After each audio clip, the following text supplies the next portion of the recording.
C'est la rentrée, un moment souvent plein d'émotions qui se vit dans des contextes parfois bien différents. Ainsi à Gourdines, une classe de primaire renaît après 25 ans, tandis qu'à Namur, à l'Institut Saint-Aubin, aucun enfant ne s'est présenté.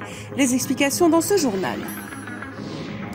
La 34e édition du salon Bio-Valériane organisée ce week-end à Namur Expo a accueilli près de 22 000 visiteurs, un bilan plus que positif. Une maison de l'adolescent, la Mado, ouvre bientôt ses portes à Namur. On en parle tout à l'heure avec notre invité.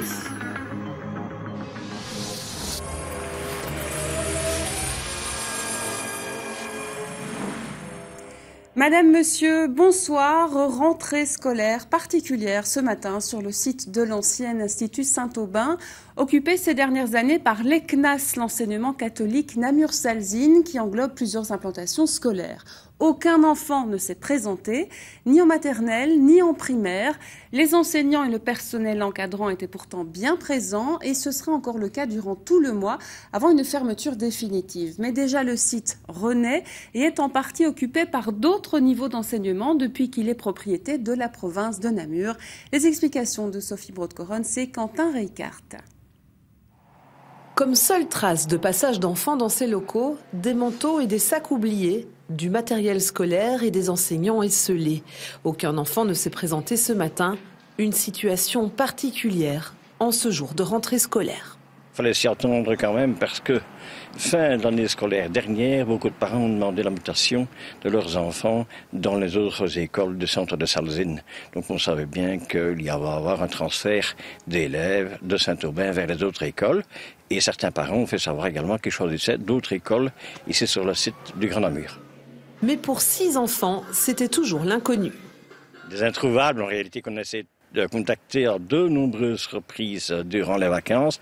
Pas de réponse. Le personnel doit être là, on ne sait jamais. Demain matin, il y a 2 élèves qui se présentent. Mais le personnel doit accueillir les élèves, en tous les cas, jusqu'au 30 septembre. Après quoi, l'école fermera. C'est que l'ouverture d'un établissement dépend du comptage de janvier. Et à cette date, le nombre d'enfants était suffisant. Cette fermeture annoncée laisse place à d'autres projets sur le site qui, depuis 2015, est propriété de la province.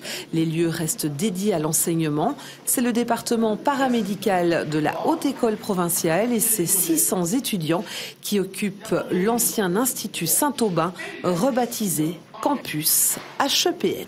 Quand nous avons repris l'école ici, elle était en fin de vie. Saint-Aubin s'est arrêté progressivement. Les derniers cours qui ont été donnés l'ont été pour les seules classes de 7e spécial maths. Donc ça faisait quelques dizaines d'étudiants dans ce bâtiment, hormis l'école primaire et l'école maternelle qui sont toujours en place pour l'instant, qui sont sur le départ mais qui sont toujours en place.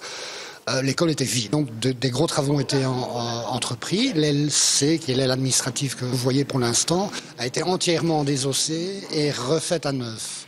Les autres ailes se refont progressivement avec des travaux de moins grande ampleur. Pour des raisons budgétaires, on fasse les travaux pour garder un équilibre budgétaire de la haute école sur plusieurs années. Une extension est également prévue pour accueillir des auditoires. Par ailleurs, la crèche qui occupe aussi quelques locaux sur le site va rester, de même que le club de gym La Gaillarde qui poursuit ses activités.